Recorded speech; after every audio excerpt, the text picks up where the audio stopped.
Hello, champions! Welcome to Writing Skills with Miss Marta, another educative and creative class. And yes, it is a time for you to learn and grow. Today's class is titled Personal Narrative, the Pre-Writing Process. Here are the goals for today's class: defining the personal narrative, the 5-step writing process, and explaining the pre-writing process. This is going to be a very exceptional class as you'll be learning how to brainstorm for your personal narrative topic. So come on board as we dive right into it.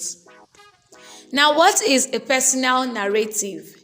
A personal narrative is simply a true story about an event or experience of the writer.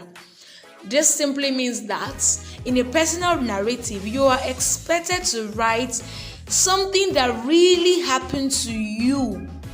It is an experience that happened to you, the writer. Now, in writing skills, there are steps that you must follow to achieve a good writing.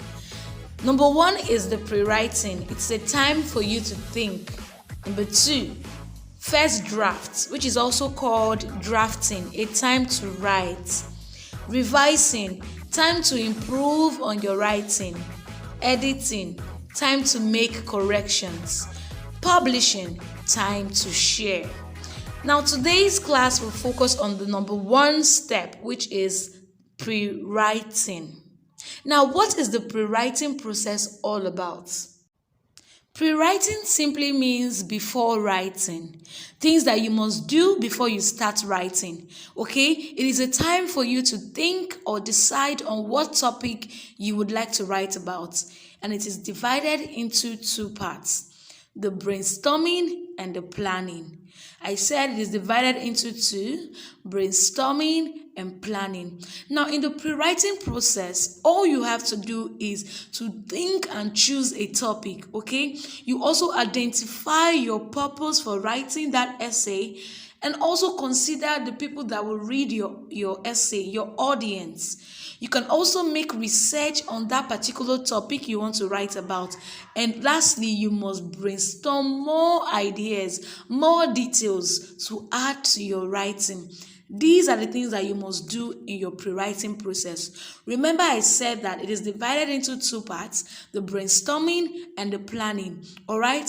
Now, brainstorming is a very simple step. All you have to do is for you to just sit down and think. Think about what topic you really have interest to write about. It could be something fun with your family. It could be a trip you had with your family. Probably you went to visit your grandma or your granddad, or something that someone did for you that you loved so much.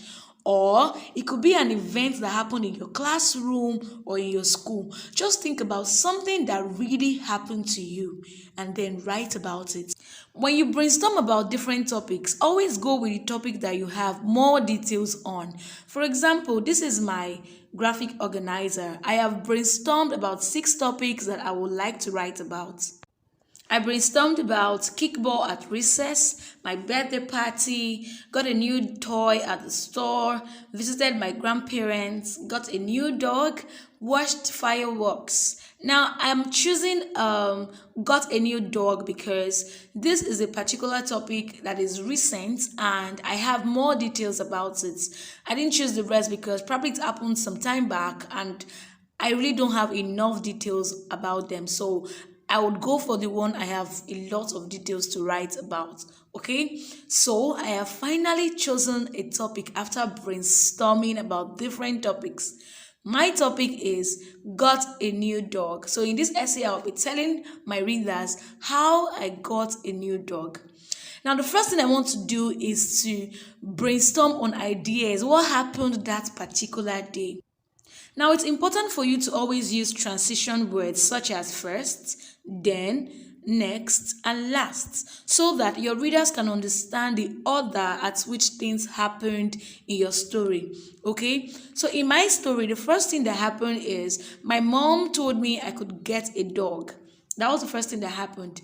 Then we went to the store to get the dog. When we got there, the next thing that happened is I chose my new dog. And then the last thing that happened is we got the dog food and some toys. Now, using these transition words will help to link your stories together.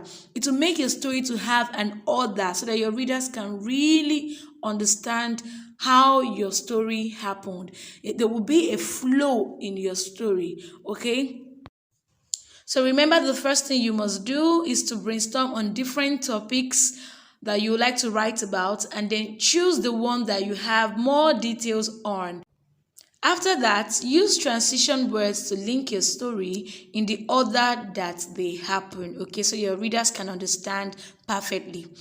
After that, you're done brainstorming and you are ready for your second step, which is the first draft. All right, a quick recap of today's class. I have defined what the personal narrative is all about. I've walked you through the 5-step writing process, of which we focused on the first step, which is the pre-writing. I told you the pre-writing is divided into two, and I have explained what you should be doing in the pre-writing step. Okay, in our next class, we'll be looking at how to write your draft, how to go about writing your first draft. So you don't want to miss our next class. For now, do well to brainstorm your personal narrative topics in your textbook and also attempt your quiz and assignment. I'll see you next time in my next